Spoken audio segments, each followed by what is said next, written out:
Yeah. Live streaming is on. There you go. Okay. We are Oh, live. Maybe. that means that Jitsi is broadcasting to YouTube. You might want to make sure that YouTube is broadcasting Okay. outwards. Let Because me- we have to do the same thing for the PNC. I could be wrong, though. Yeah, let me check that. And if anybody's watching this right now, please bear with us. This is the first time we're doing this. I have a cat that's trying to knock my microphone over. Technology. Okay.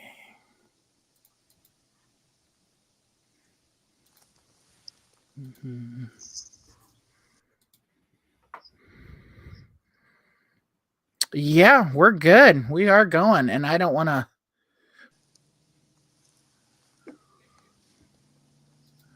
Okay, we are on. We are on a delay of a few seconds. To me, it says that your mic is muted, even though I can hear you. Really? I just want to make sure that the recording can hear you. Oh, there you go. Yeah, I just muted it and unmuted. Okay. All right, ladies and gentlemen, we're going to give this a try. Hopefully it gets saved properly to YouTube. My name is Drew Bingaman. I am one of the organizers here in Pennsylvania for the Pirate Party. Joining me is Johnny. Johnny, do you want to go as Lemuria, or how do you want to go by? Robinson is fine. Lemuria All right. is more of a stage name than anything else. Yeah, that's cool. I know. As we might roll into pirate names later on, but we'll go into that. And Johnny is one of my co-organizers, and we are working on organizing a party here in Pennsylvania. Also joining us is AJ. AJ's with the National Party. You're also the organizer in Indiana, is that right? Sort of? Yes, I'm the outreach chair for the National Party, the USPP. And I'm also what we've taken to calling the provisional director for the Indiana Pirate Party. So not a chair yet, but I'm the person that's keeping everything glued together. Fair enough. I kind of look at Johnny and myself as doing the same thing here in Pennsylvania right now. So this YouTube series, which I think it's probably going to end up being a series, is what we kind of come up with is Pirate 101. We've had some people that ask, what is the Pirate Party? What are you about? Just people just don't know. I mean, it's a new political party that in the United States, I believe, was formed in 2006. There were some attempts in Pennsylvania previously. Hopefully this time around, we can keep things going for a long time. There is an international pirate party movement. Germany's been pretty successful. Is that correct? Yes, though the most successful countries, I believe, have been Sweden, though they've sort of they were really successful, and I think currently they're going through a bit of a rough patch. But right now, the two really successful pirate parties are the one in Iceland and the one in Czechia. They both have members within their national parliament. Awesome. Now, Sweden is the group that first started the pirate party, right? Yes. Rick Falkvinge. Yeah, Falkvinge founded the Swedish Pirate Party in, I want to say it was 2005, though it might have been 2006, the same year we got started. But yes, that's sort of a... Falkvinge doesn't like to call himself like the founder of the pirate movement because we have our roots a little bit earlier than that. But the Pirate Party did start in Sweden in mid-2000s. Fair enough. That's a good... So that's a little bit of a history lesson. Mm-hmm. So we are a young political party. I believe that we are a political party for the 21st century, and I think that was the idea in the founding. That's at least what I get out of it, anyways. So, I think what we're gonna do is just do the questions. Like, what is the Pirate Party? AJ, do you want to? Sure, I can take a crack at it at least. And I wrote some loose notes here that I think might be appropriate. The way I describe the Pirate Party is we're kind of like a syncretic libertarian party. We like to take people from across the political compass, but mainly that bottom half, and have them all work together to form this one big coalition where we can all, just strive for freedom and to make the world a better place. Uh, we're also big into our pragmatics. We're kind of we're sticklers for it. We don't always try to rush into things, and we aren't like always super ideological in the sense that we just want to make sure that our ideals don't become dogma while we're not looking. And we also try to prioritize, doing what works. We like data, science, all that fun stuff. It's not that other parties don't, but they like to discard that stuff when it's convenient for them, and we want to make sure that we never do. Awesome. Johnny, do you have anything to add to that? Well, when you speak to an American audience, libertarianism has such a stranglehold on the consciousness. I mean, let's face it, the Libertarian Party has done their job very well. They have insinuated themselves into the American popular culture, so much so that the idea that libertarians didn't start with Ron Paul and Murray Rothbard and appearing out of a shell in the middle of the ocean like Venus is just bizarre to people.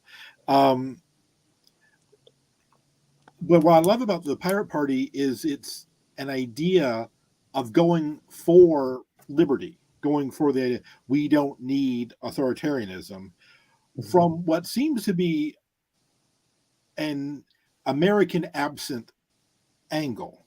We don't have the whole settler mentality going into it. We don't have the idea of I need liberty in order to have guns in order to fight the government for my liberty. Circular reasoning going on there. So I find it very refreshing to think of liberty in new terms, to stretch my brain somewhat in how to put the ideas of liberty together, because we know, and I think a lot of America knows the Libertarian Party chant by heart. Even if they can't, articulate it, they do have that idea of, well, this leads to this, which leads to that, which leads to that, which is why we need to have that. The Pirate Party seems to be coming at it from a different way. It's got a different calculus to get to liberty, and I find it very refreshing to think about that. It just opens up the mental ecosystem, so to speak.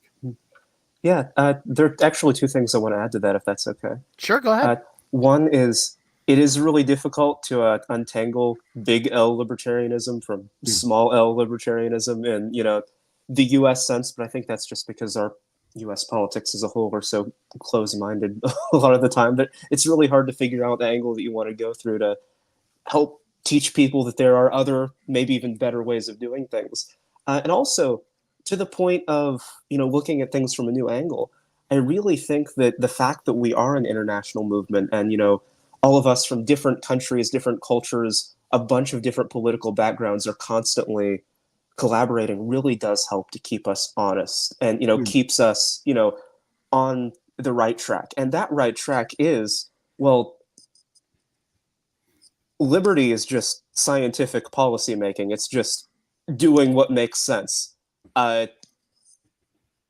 Because freedom just makes sense. Maybe that's a little bit too dogmatic, but you get what I mean. And you want a lot of people from a lot of different perspectives to continue to talk to each other, so we don't get lost in things that aren't important, or we get lost in the mythology of certain things, and we can stick to that goal, that mindset of, well, I just want to do what I know and what I think is right, and I want to figure out the best ways to do those things. Awesome. I think I would say the only thing I would say is one of the things that that really drew me to the Pirate Party is the fact that it was, besides everything you guys have already said, is that the Pirate Party recognizes, and it's not a fight internally, that it is a big tent. There are people from all different perspectives, especially on the economic side. Now that I as I talk to more people, a lot of people are a little bit more economically left than there are in the Libertarian Party. But that doesn't, to me, preclude the fight for liberty and freedom You know, that's what we you know, when we call what you said earlier about bottom unity. What's that chart called? I'm drawing a blank. The political compass. Yeah, the political compass. I mean, as a model, it sucks, but as a piece of propaganda to explain what we're about, Yeah, is great. I mean, honestly, I think politics are probably 3 or 4 or 5 dimensions, which we can't really imagine in our brains. But I think there's more than 2 axes. I think there's more than social, and I think there are probably at least 3, if not 4 or 5 different axes. You know, we talk about the political compass. It's mostly authoritarianism versus libertarianism. And then it's economic right versus economic left, which is, you know, pure free market on the right and pure communism on the left. I'm quite reactionary in this. I think the perfect political sorting method was the Nolan chart. Everything went to hell after we left the Nolan chart. Isn't the Nolan chart just the same, the political compass, but turn on its side? It matters. Okay. It matters. There's a pointy end going up, and that matters. It should be up. Yeah. Diamond. It is. I think the world's smallest political quiz still uses the Nolan chart. Yeah, actually, it does. They do. So if anybody wants to see what we're talking about here, go look up the world's smallest political quiz. And you can take it's 5 or 6 questions, and it'll put you on the chart. So on one half is libertarian, the other half is authoritarian. If you end up in the libertarian side of things, you're going to mostly agree with a lot of things we're going to say. I used to give that chart in college as part of the Libertarian Party recruitment. It was frightening, terrifying. Oh, yeah. How many people scored authoritarian and went, "Oh yeah, okay, I'm okay with that." So I've had more of the opposite, where people that I know in their personal politics are very more authoritarian, and then they take that quiz, and they end up very, very, very, very libertarian, and they go, and they step back, and I said, you know, this is only a few things, and we actually had Congressman Fred Keller take it at one of our events that we had, and he scored almost perfect libertarian. But he every question he's like, well, you know, ideally, and I'm like, yeah, ideally, right? That's what this is about. That's what these questions are about. But you know, obviously, if you know Republican Congressman Fred Keller, you know he's been a party guy since he got to Congress. And I think that's a sad thing, because I think he's a better person than that. But that's just one of my examples of somebody who I know is in practice fairly authoritarian. I still think he's a true believer in a lot of his very Republican roots, more like Reagan Republican stuff, which in theory has some lot of points that I agree with, but in practice, not so much. I guess if I could interject. Oh, sure. To that point, I think that we're kind of touching on one of the big flaws of the political compass model and all of its, you know, derivatives, and you know, is the idea that there's like an authoritarian category to begin with. I think that's sort of a misnomer, and it kind of can convince a lot of us who are, you know, so far down or up or wherever we place libertarianism on the political compass, that we have a lot of enemies, when in reality they're usually just misled allies. I've seen a few different really well thought out critiques on why this is one of the big issues with the political compass, but I really do think that maybe calling people authoritarians, unless they really, really are authoritarian or in positions of power and doing real bad stuff we disagree with, you know, maybe is something that we could get away from if we want to be, you know, more inclusive and expand the political dialogue, and really, you know, educate people on why we are so correct and cool and smart. Right. So that goes back to my point that I think that the Pirates are very welcoming and open, and it's more about having a dialogue than having a debate. I always found in the Libertarian Party that I was always having a debate, no matter where I stood on something. Somebody was always telling me I was wrong for whatever reason. It wasn't, well, okay, well, I can see your point or where you're coming from, but I disagree. It wasn't I disagree. It was you're wrong. Yeah. And they would ultimately give me some moral reason why I was wrong. And I will, the more I have been exposed to freedom and liberty based debate and discussion, the more I have moved in that direction. I will say that too. The more that I've said to several people, well, where do you land on the political spectrum? And if they don't say Republican or Democrat, and they say, I don't know, maybe I'm a little this or that, and say, well, you're not a libertarian yet. And the more you hang out with people, the more that you hang around people, or you talk to people, or you're exposed to those ideas, you realize that the ideas of personal and individual freedoms are really what everybody really wants. Ultimately, everybody wants to be free from oppression. I find that there are, like you said, AJ, there are very few people who are true authoritarians that really believe in actually controlling people's lives, and that they've been misled with maybe it was a good argument. So does anybody else have anything else to add on what is the Pirate Party? We'll move into what do we stand for, which will go into a little more detail on issues. I don't think I have much you don't have anything else to add to this. All right. Well, then we'll roll into what does the Pirate Party stand for? You want to take that, AJ? Sure, I can take it. So, since we're brand new, and since the U.S. Pirate Party has we had a period in the 2010s where we were a little bit dormant. So right now we're rebuilding a lot of, our platform to make it modern, to make it up to date. So on specific issues in U.S. politics, I don't know if we can give you that many exact examples, but we can give you our guiding principles, and I'm sure you can figure out where we stand on a lot of issues from there. If you're coming from the Libertarian Party, our social values are not going to be very foreign to you. We are pretty hardcore, liberal on social issues. Why is the government involved in any of that stuff? If it's not hurting anybody, you should be allowed to do anything that you want.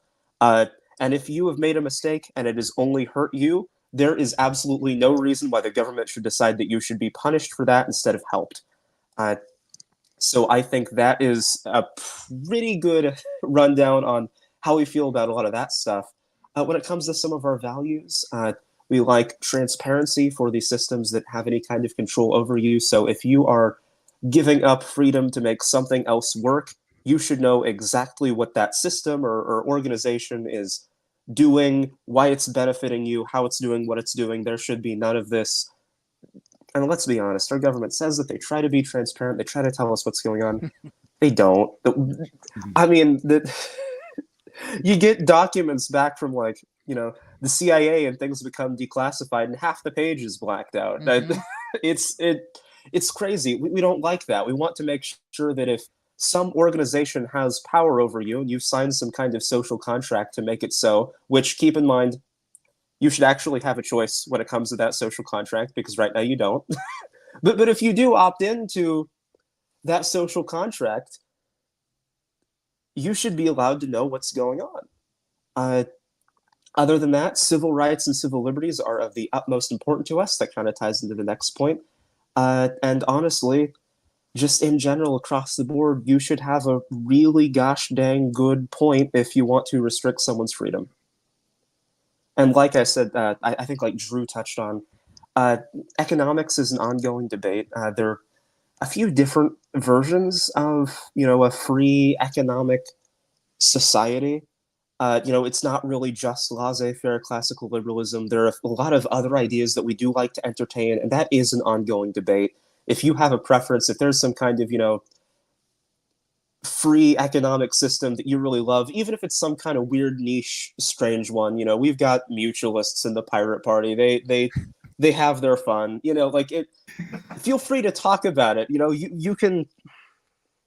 When it comes to economics, I have one of those. Yeah. I actually have one of those, and it's Yeah. actually come from one of my science fiction writers. The Grandmaster actually came up with it. Robert Heinlein came up with it, Yeah. and there is one book that he wrote that he really took most of the novel to just describe his economic system. He actually wrote 2 novels with the economic system in it, but This is how you can tell a great American science fiction author. Yeah. This is the kind of stuff they do. Yeah. Well, he imagined a system where there was an algorithm that figured out how much surplus there was in the economy, and that extra surplus was distributed back to everyone in the United States as a universal basic income. And I can't I don't know enough about it. I don't know. To me, it was like, wow, this is a great way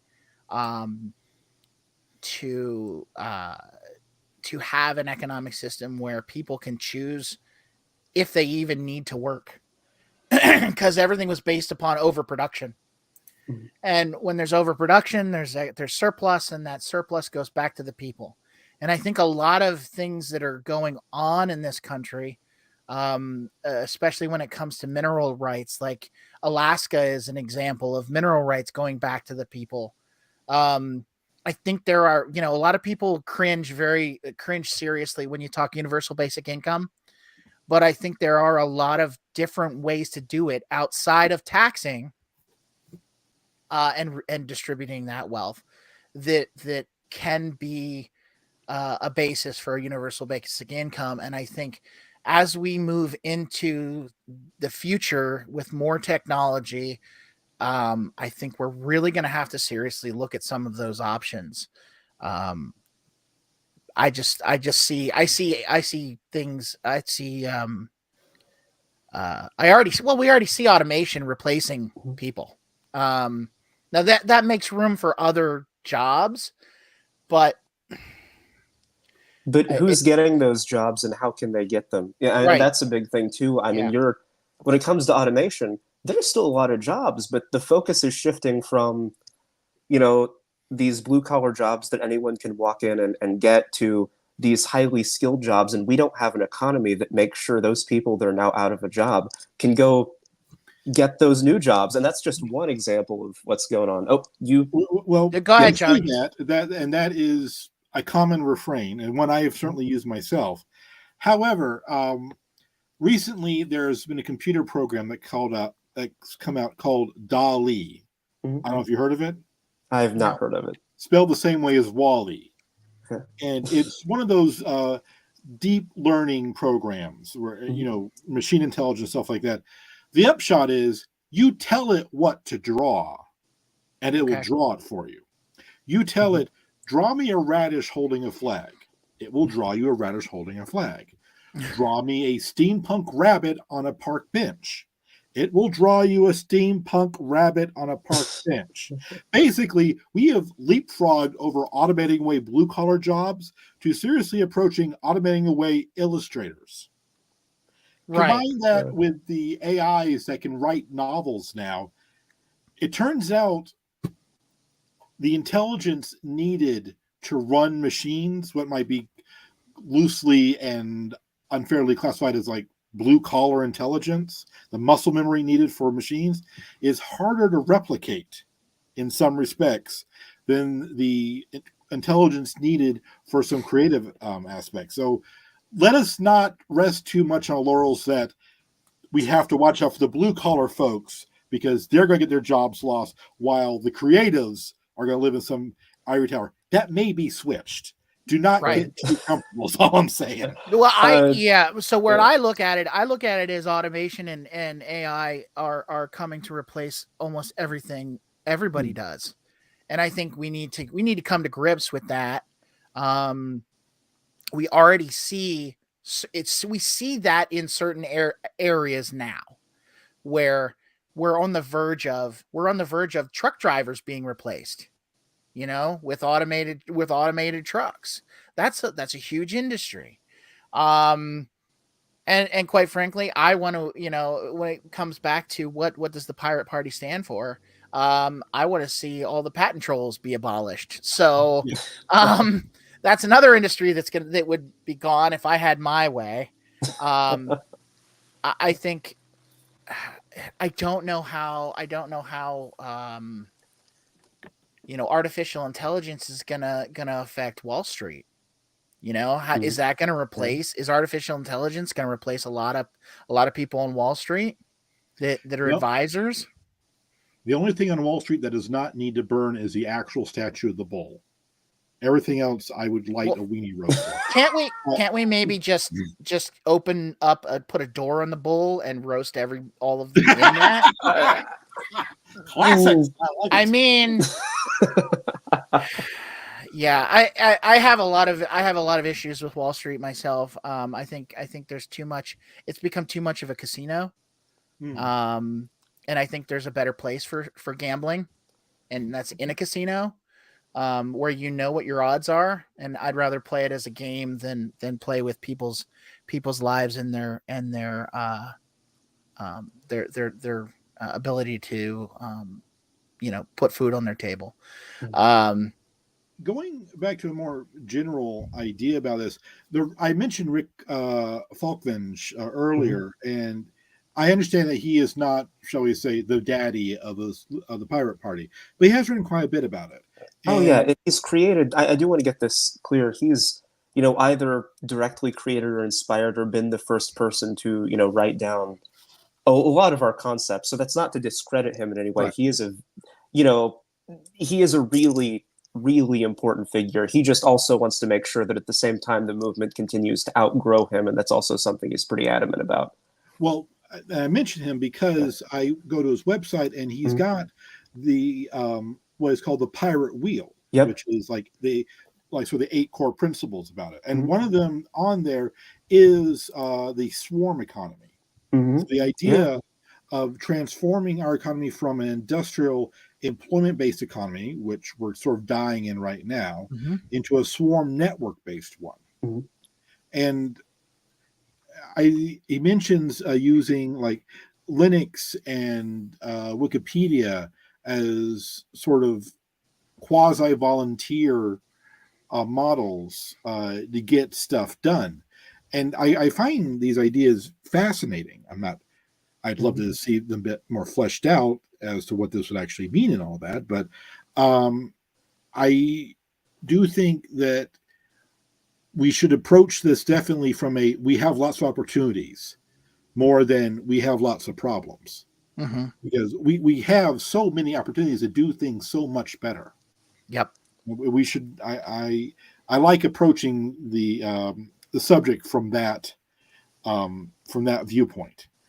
We have opportunities to have people not have to mainline benzos while they're on a cross-country truck drive. We have opportunities for people to work like they're in the Jetsons and think a 2-day work week is a slave driver. We have opportunities for more leisure and less travail, and we should take advantage of those opportunities. And I think what that comes down to is this stuff doesn't necessarily have to be written in as law like it is in a lot of Europe, where things are necessarily coded in as human rights, but just to get it's a societal change, and not so much of in certain aspects it's get the government out of the way, but in other aspects it's let's realize that there are better ways to do things. I think COVID showed us a lot of businesses realize they don't need commercial space because they can have their workers work from home. And the same goes for education at home. I mean, come on. Colleges have been doing online degrees for how many years now? And you almost never need to actually show up on campus for most of them. And we finally have primary and secondary schools recognizing that can happen. Obviously it doesn't work for everybody. I will give you that, but it's something that we can do with the technology that we have now. So Yeah. Mhm. More options is something that I always like to see in a society. yeah, and like you said earlier, is the ability to I like the ability to opt out. Mm. Like, so if I don't like what's going on, I should be able to opt out. But I also need to take the consequences of opting out. If you opt out of paying your sewer bill, I mean, you got to have an alternate way to get rid of your sewage, but those sort of things, I like the idea of, or if you have municipal garbage removal, that's maybe a little bit more realistic. Mhm. Municipal garbage removal. I like the ability to opt out of that and saying, I'll get rid of my garbage on my own, or I will privately contract with somebody else that'll do it cheaper than you will. Yeah. Options are a good thing. So. Yeah, and I do see. I think a lot of libertarians, or ex-libertarians, or people from the libertarian sphere, talk about opting out in terms of, oh well, if I just want to, run off to the mountains in the middle of Montana and not be bothered by the government, I should have a right to do that. But I also like when it comes to when we're thinking about this, I also like the option, proposing the option and the idea that by continuing our quest within this, general movement to, open borders more, have greater cooperation between different countries, that opting out can also mean, oh, I have a complete free pass to go to a completely different country that I like a little bit more, and I like that as an option too. Mm-hmm. And to talk about that a little further is actually the flip side of the opting out is we want to encourage people to opt in, especially in their communities, because there's a lot of things that can be done in your community that don't have to do with government, but have to do with, that the swarm. You can bring nonprofit agencies together, or start one that takes care of a public pool or a public park, rather than it being part of the government. It's a nonprofit. It's a local nonprofit. In my town, we used to have a nonprofit hospital. Now, because of the way the healthcare crisis went down, we lost that about 10 years ago. But we also but for years and years and years, for probably about 50 plus years, it was run by a nonprofit board in my town. People that were known, high ups in the community, not necessarily elected officials. They would run the local hospital, and it was on a nonprofit basis. We'd have a fair once a year to fundraise for new equipment or whatever. And to me, that model, I really like that model. That's a let's get involved in our communities model. Now, obviously, right, the way things are right now in healthcare, a community hospital is not necessarily the best place to start. But I ran for city council in my town a couple of times, and we have a community pool and ice rink here.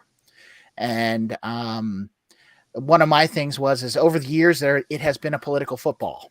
And I don't want to see our community lose what I see as an asset. And I've proposed multiple times that it should be spun off into a community organization, a community nonprofit, where it gets to their goal is to maintain and improve that community center.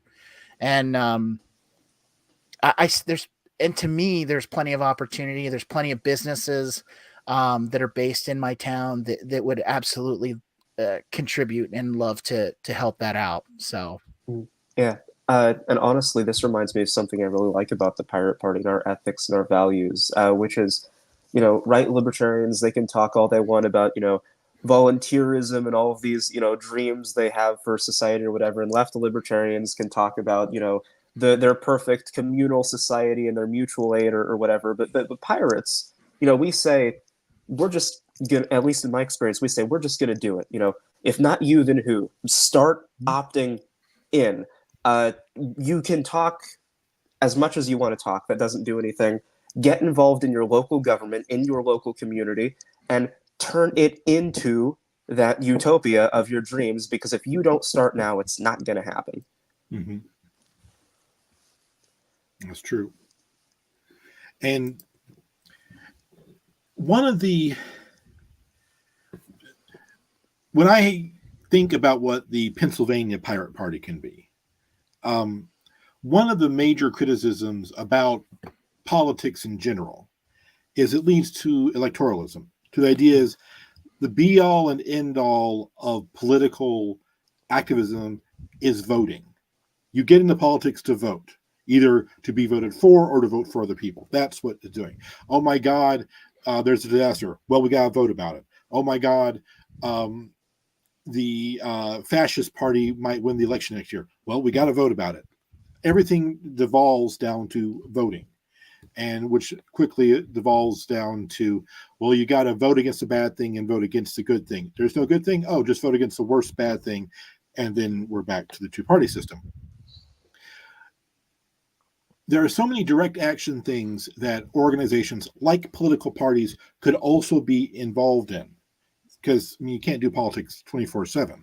Mm-hmm. I want to see the Pennsylvania political pirate party and have direct action parts of the local chapters. Is that like this local chapter in, say, Bucks County? They are a local political party, but they also do this. In Wayne County, they're a political party, but they also do this. So you can get people involved in this who don't care about voting, who still want to be involved in something that's actually worthwhile and working and actually helping people right then and right there. And there's more opportunity for getting that kind of stuff done, I think. But we're Americans, we tend to organize around political parties. Yeah. So let's use that vehicle for a bunch of different things if we can.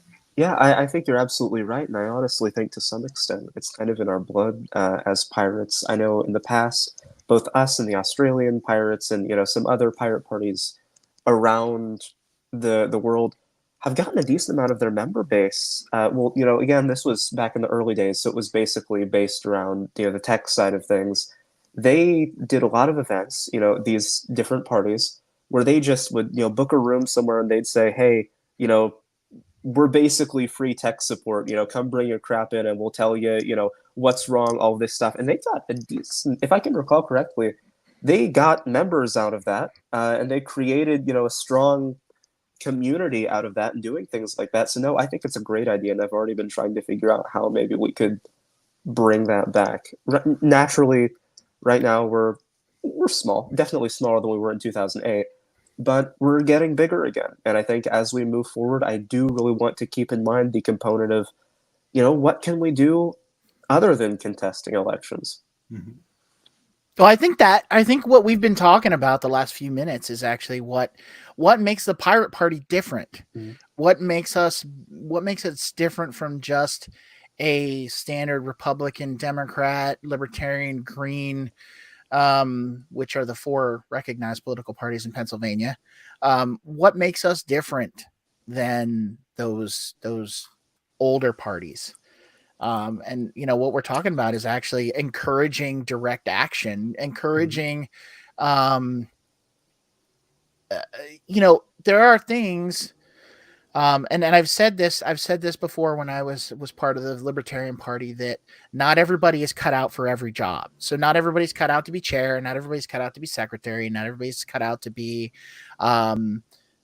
gathering signatures for ballot access. Not everybody's cut out to be somebody that's waving a sign and talking to people out on the street. We need people that want to do all kinds of things. So in that same line of thought, that same thought process, encourage people to say, hey, if you've got an idea, if you've got something that is in line with our core values, and you have a project or you have something that you think just needs done in the community, do it or bring it to us, and we'll see if we can get some people to help. Yeah. And I think, if I may, yeah, sure, go ahead. this really, it touches on one of the really big things that makes us different, which is, we like to practice what we preach in terms of how decentralized we are. The Pirate Party doesn't belong to anyone. It doesn't belong to any of us. It doesn't belong to our chair. It doesn't belong to our board. We're just an organization that calls ourselves the Pirate Party, but pirate politics is a group effort that belongs to everyone who wants to be involved. So if someone has this crazy idea of something that they think they could do to help, and naturally it falls in line with our core values and we think it's part of the pirate movement, they have just as much of a right to say, hey, I want to make change as any of us, as any of the rest of us do. Us, or that are in, positions of leadership, I guess you could say, even though even the idea of leadership is something that we think should be more dispersed, and we don't have authority over the idea of what it means to be a pirate, and we don't have authority over what ought to be done. So we really do like to encourage people to have their own ideas and to act on them. We have something in the organization called the Pirate Rule, which is if 3 different pirates decide that they want to do something, they can do it and nobody can stop them. And I think that is, I think that there is something really special about that. There's no gatekeeping here. Really all that matters is the core values, and the core values supersede and transcend any person. So speaking of those core values, do we want to go over those for everybody, since this is our Pirate 101? I know we're a little ways in, but we could probably cover those in another one of these if you guys think so, instead of taking the time now so deep into this discussion. Because as far as I see, I think we've covered those 3 questions that I had set out for the quote unquote agenda. The what is the Pirate Party, what do we stand for, and what makes us different. I think those core values are a core in all 3 of those, all 3 of those questions. And I think maybe we'll come back and do another episode that just talks about those core values, and we maybe flesh those out and do a discussion on those, if you guys think that's cool. I think that'd be a good idea. Yeah. So there's 8. So for anybody that hasn't checked that out yet, there are 8 core values. And if you want to check them out, you can go to USPP.org. Is that right, AJ? USPP.org? USPirates.org. That's sorry. My bad. USPirates.org. I think, I think there's a couple of URLs that work, but USPirates.org, I think, is the, and I'll double check right now. It is. Yes. Yeah. We're good. Okay. So USPirates.org. And there is a soon to be coming PAPirates.org, which is being built as we speak. So we will be launching that soon. So it'll be spiffy. Awesome. I look forward to seeing it. I mean, I think we've given everybody a long enough episode for the first Pirates 101. I want to thank anybody that takes the time to sit down and listen to us talk about what we like about the Pirate Party and what we care about. And if anybody wants to join up, by all means, we are definitely looking for more pirates to build the swarm. And in that same thought, there we have a PA Pirate Party PPP on Facebook. We have this YouTube channel that you will be seeing this on if you see it. And we have an r/PA Pirate Party on Reddit right now. Join up with any or all of those. And tomorrow night, 420, at 8:15, we will have a meeting. If anybody does not find the link to that meeting and wants to join, it's the information is on our Facebook page. And if it's not on the Reddit, I'm going to put it there later on. So it'll be there. We also have the Twitter handle. We do. That's correct. Yes. let me just get the Twitter handle for us all. Let's see. I pray the darn thing. You think I remember what it was? Let's see. I think it might be PA Pirates or Pennsylvania Pirates, one of the two. Not PA Pirates. That's something else.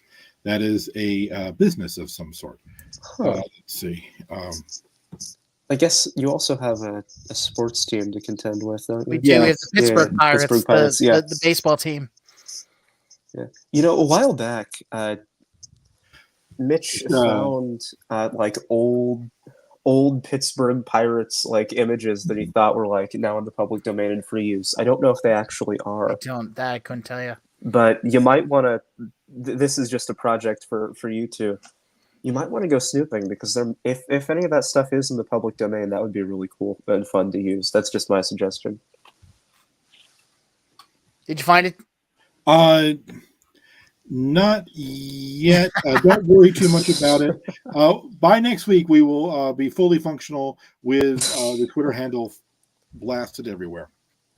Oh, and if you are not in Pennsylvania, but you would like to get started with another state party or get hooked up with another state party, our website, like we said before, is uspirates.org. Our Twitter handle, I believe, is US Pirates, though I could be wrong about that. You can find it on the website. And it turns out we all have issues with Twitter. Yeah, it's an imperfect. I'm not a. That's topic for another day, I think. It's Twitter. It's at Pennsylvania PP. That is our Pennsylvania our PP. Yes. All right, that's easy enough to remember. But if you go to our website, you will also find our organizing Discord, and that's for the USPP as a whole, and that's a place where you can just come in, meet pirates, chat with them about trivial stuff, chat with them about politics, but mostly it's just a networking thing. And every once in a while, we will hold important business on there, but we're trying to get away from holding the important business there because it's Discord. Maybe there are better ways we can do it, but there are a lot of benefits to the USPP Discord. If you are interested in getting involved at all, I would really recommend that's where you start. We have a good time in there, and we have those not cutthroat debates that Drew was talking about in there. Very much so. Just the other day, I think Drew and I were talking about. I think it was gun control. We did have an interesting. It's funny. We had an interesting and thought-provoking conversation about gun control without screaming at each other. Mm-hmm. So if that sounds fun to you, you should join our Discord. We want to find consensus. We want to work together. We don't want to be divisive. We want to find the solutions that work. And it's not about us, me being right or me proving somebody else wrong. It's about let's figure things out. So, all right. Well, thanks everybody. Thank you. Thank both of you guys for coming on. And I do want to kind of try to make this a regular thing so that we can use this for outreach in general. We can get our YouTube channel rolling here. So thank you both, and have a great night, and see at least you, Johnny, tomorrow night. All right. Pirates are going to shut down the live stream.